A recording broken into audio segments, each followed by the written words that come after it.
Ya, jumpa kembali di perkuliahan pada mata kuliah komunikasi bisnis. Adapun kali ini Ibu akan membahas tentang perencanaan pesan-pesan bisnis. Baiklah, Assalamualaikum warahmatullahi wabarakatuh. Ya, masuk pada perencanaan pesan-pesan bisnis. Nah, ini ada gambar dua orang ingin mengetahui seperti apa sih perencanaan pesan bisnis itu. Nah, perencanaan pesan bisnis ini merupakan suatu langkah strategi bagi pencapaian tujuan organisasi itu secara menyeluruh dan merupakan salah satu faktor penentu keberhasilan komunikasi. Nah, pesan-pesan bisnis yang terencana dengan baik itu akan mempermudah pencapaian suatu tujuan komunikasi.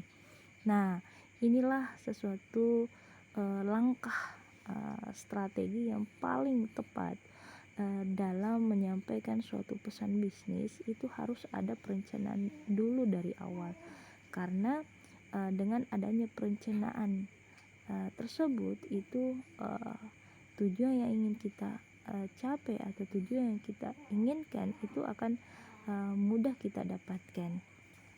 Kemudian di dalam suatu proses komposisi dalam komunikasi bisnis itu ada suatu perencanaan yang dimana perencanaan nantinya ini akan kami bahas terkait dengan mendefinisikan tujuan, kemudian menganalisis audiens, dan memilih saluran atau media komunikasi yang akan digunakan.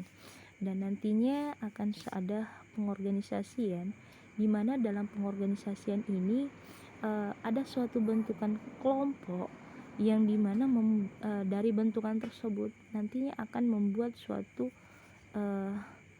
draft yang dimana berisikan suatu kata-kata atau kalimat yang nantinya akan dipahami dan dimengerti oleh penerima pesan. Kemudian ada revisi.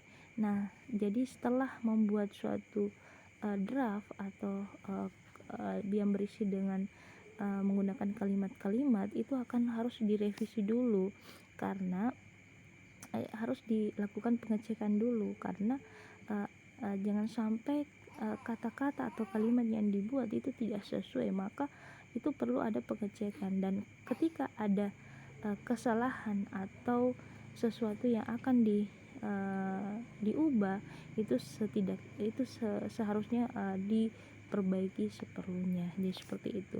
Dan masuk pada penentuan tujuan. Jadi tadi perencanaan itu masuk pada penentuan tujuan. Nah, seperti apa sih yang dikatakan tujuan? Nah, tujuan ini yang seperti yang dimaksudkan adalah tujuan itu merupakan suatu maksud yang dimana arah yang ingin kita capai atau suatu pernyataan tentang keadaan yang ingin dicapai, itu adalah tujuan. Nah, ada 3 pertanyaan yang penting sebelum menentukan tujuan. Apakah nantinya pesan yang akan disampaikan itu realistis?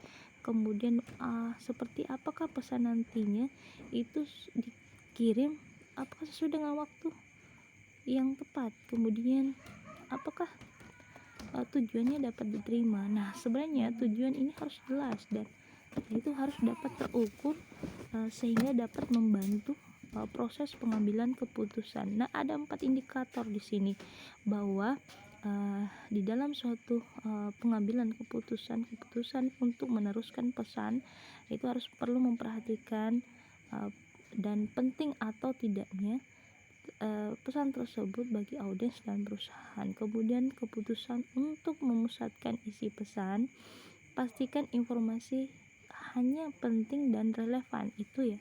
Jadi dan berikutnya keputusan untuk menanggapi audiens. Nah, sebelum menanggapi ya tentunya pahami dulu motif audiens. Kemudian keputusan untuk mendapatkan atau menetapkan media yang digunakan. Nah, media yang digunakan itu dapat berupa lisan atau tulisan. Nah, itu adalah media yang kita gunakan dalam memberikan informasi atau menyampaikan suatu pesan. Nah, masuk pada tujuan komunikasi bisnis. Nah, memang pada dasarnya tujuan komunikasi bisnis itu yang awal itu harus memberikan informasi. Nah, selaku komunikator itu harus mampu memberikan informasi ke pihak uh, ke pihak uh, ke pihak yang terkait. Jadi ini harus diberikan informasi agar yang terkait itu bisa mendapatkan pesan dari komunikator. Kemudian melakukan persuasi. Nah, melakukan persuasi ini adalah sesuatu yang ketika informasi itu sudah disampaikan dan tentunya selaku pemberi informasi itu bagaimana membuat suatu pertemuan, dan di mana pertemuan itu dia membuat suatu presentasi dan menghadirkan beberapa orang yang nantinya akan menyimak dan mendengarkan apa yang disampaikan oleh pemateri. Kemudian melakukan kolaborasi atau kerjasama. Nah, tentunya dengan selesai melakukan presentasi, ketika pihak yang mendengar atau audiens yang sudah mendengar dan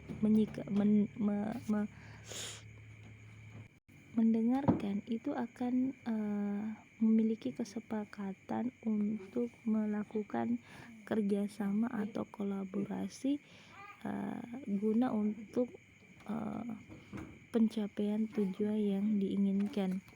Nah, misalnya ya, ada Delta. Ini pemilik agensi iklan, dia menginformasikan untuk mengerjakan iklan pada sebuah hotel. Nah, ini Andra mengkonfirmasi kehadiran pada kegiatan tersebut. Nah, saat waktu yang ditetapkan, Andra seorang rekan kerjanya pergi ke tempat yang dijanjikan dan melakukan presentasi. Nah, seminggu kemudian Andra dihubungi karena presentasinya diterima. Besoknya mereka akan memulai proses perencanaan untuk pengambilan gambar pembuatan iklan. Nah, jadi ada beberapa tujuan umum dan tujuan khusus pada komunikasi bisnis, seperti memberikan informasi.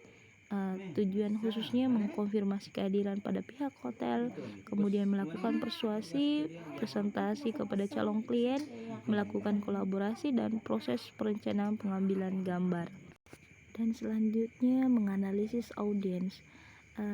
Nah, harus kita kenali dulu siapa sih itu audiens. Nah, audiens di sini itu merupakan seseorang yang tergabung dalam suatu kumpulan ya, dimana audiens ini adalah seorang pembaca, seorang pendengar, seseorang yang menjadi pemirsa dalam suatu acara. Nah, audiens ini tentunya harus dikenal ya. Jadi dalam suatu komunikasi bisnis yang baik, dan ketika komunikasi telah memiliki maksud dan tujuan yang jelas, maka langkah berikutnya adalah bagaimana memperhatikan audiens yang akan dihadapi.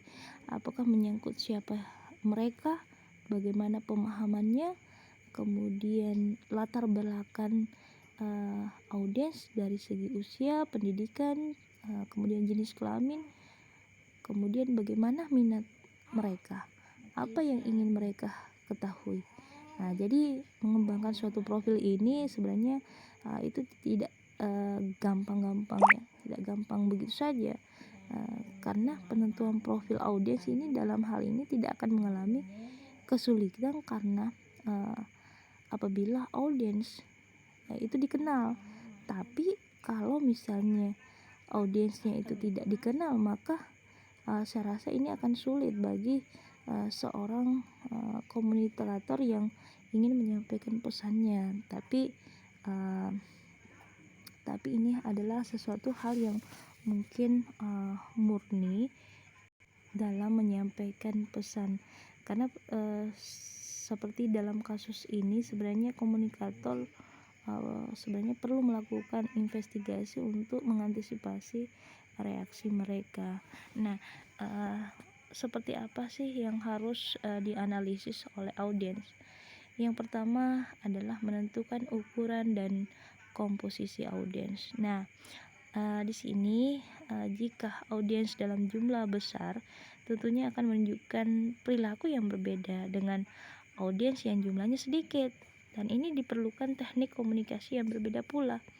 Nah, untuk audiens yang berjumlah sedikit atau kecil, materi itu dapat dikemas dalam suatu laporan sederhana untuk dipresentasikan.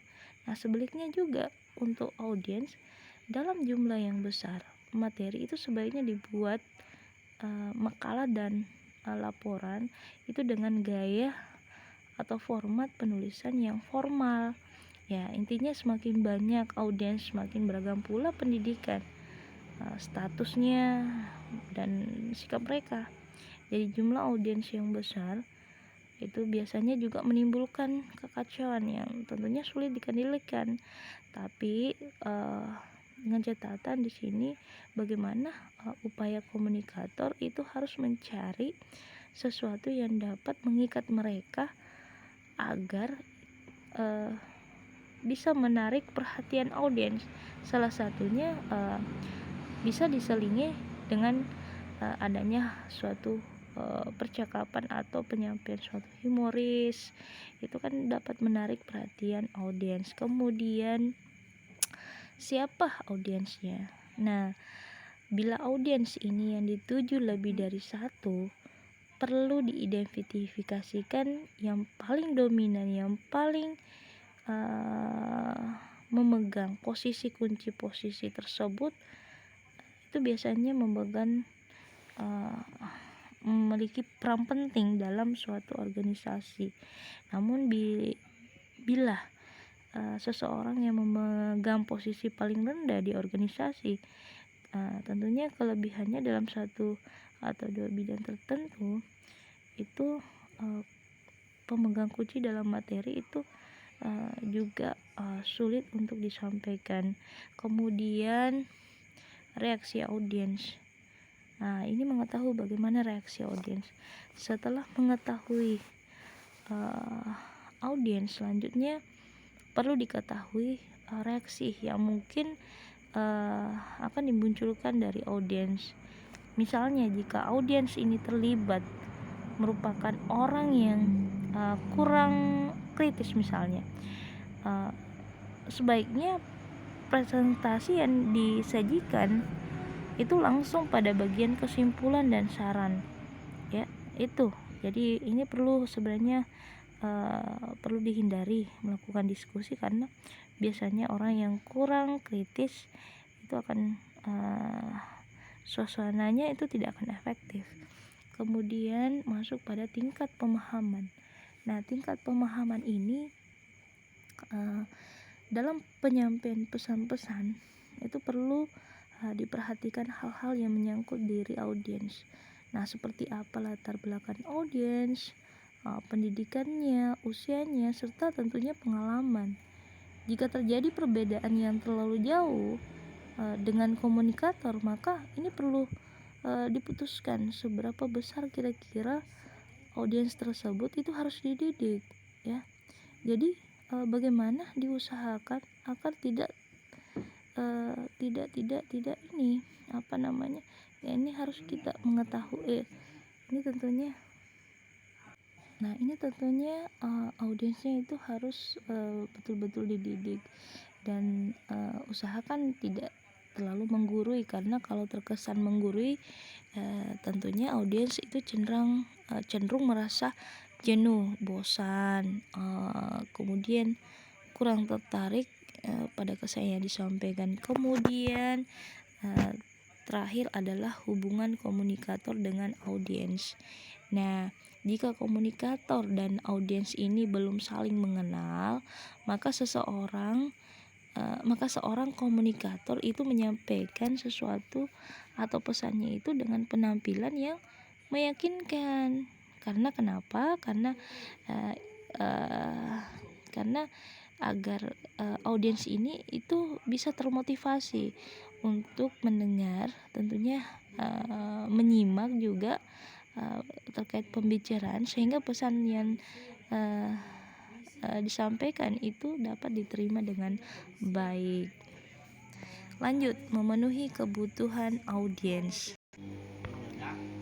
Nah, temukan apa yang diinginkan audiens. Nah, ini harus menemukan keinginan audiens.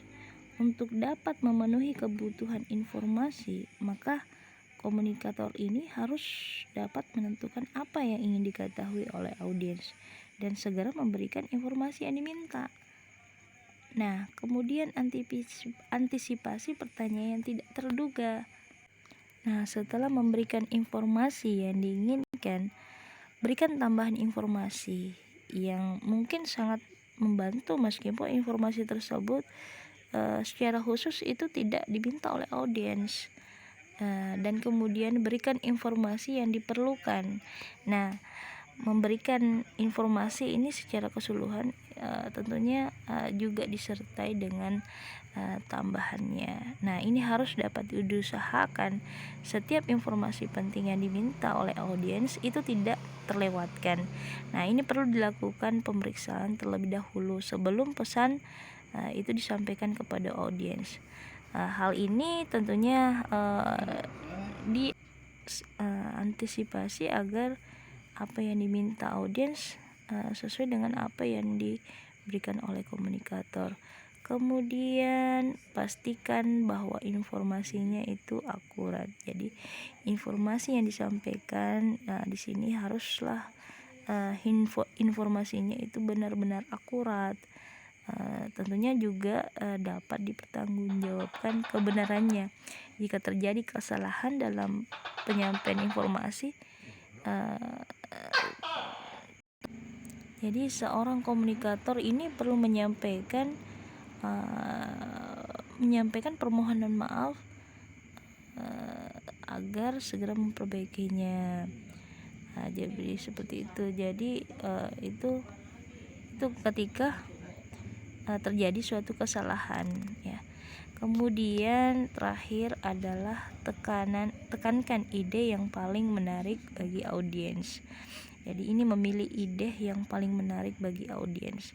Nah, tentunya bagaimanalah usaha untuk menemukan hal-hal apa sih yang bersifat menarik bagi audiens. Ini memberikan perhatian juga terkhusus pada audiens agar audiens ini merasa terpuaskan dengan apa yang telah disampaikan. Kemudian cara memenuhi kebutuhan motivasional audiens.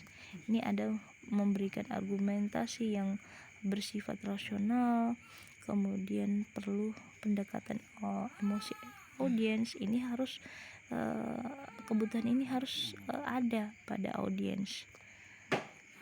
Karena terkadang kita bertemu audiens itu sama sekali tidak mengubah sesuatu karena merasa tidak penting dalam hal yang baru. Kemudian memilih saluran media. Nah, memilih saluran media itu ada dua. Ada komunikasi lisan, memiliki kemampuan dalam memberikan umpan balik dengan segera. Saluran ini cocok untuk pesan sederhana, sifatnya ekonomis, dapat melihat reaksi audiens dengan cepat, dan pada umumnya digunakan untuk audiens yang sedikit. Kalau misalnya komunikasi tertulis, ini memiliki kelebihan yang dapat dirancang dengan matang, itu dapat diulang, terdokumentasikan, dan dapat menyampaikan pesan yang kompleks dan lebih banyak. Ini ada seleksi saluran media. Ini bisa kita lihat seperti apa komunikasi lisan, kemudian tulisan. Ini bisa kita lihat. Kemudian proses penyusunan pesan bisnis dari percakapan, pengorganisasian, dan revisi. Dalam melakukan perencanaan, maksud dan tujuan menyampaikan pesan itu harus ditentukan secara umum dan khusus. Analisis audiens harus dilakukan mencakup penentuan ukuran dan komposisi audiens. Kemudian mengetahui siapa audiens, reaksi audiens, tingkat pemahaman audiens, dan hubungan komunikator dengan audiens. Itu tadi sudah kita bahas. Kemudian kebutuhan audiens ini harus dipenuhi dengan mencari apa yang diinginkan audiens, antisipasi pertanyaan yang diberikan, kemudian memberikan semua informasi yang diperlukan. Kemudian informasi harus akurat. Tekankan ide yang menarik bagi audiens. Dan selanjutnya saluran media itu dapat tertulis secara lisan atau tertulis. Hal ini disesuaikan dengan berbagai kebutuhan audiens. Inilah yang tadi dijelaskan, dan mudah-mudahan dapat dimengerti, dan terima kasih. Sekian dari saya. Wassalamualaikum warahmatullahi wabarakatuh.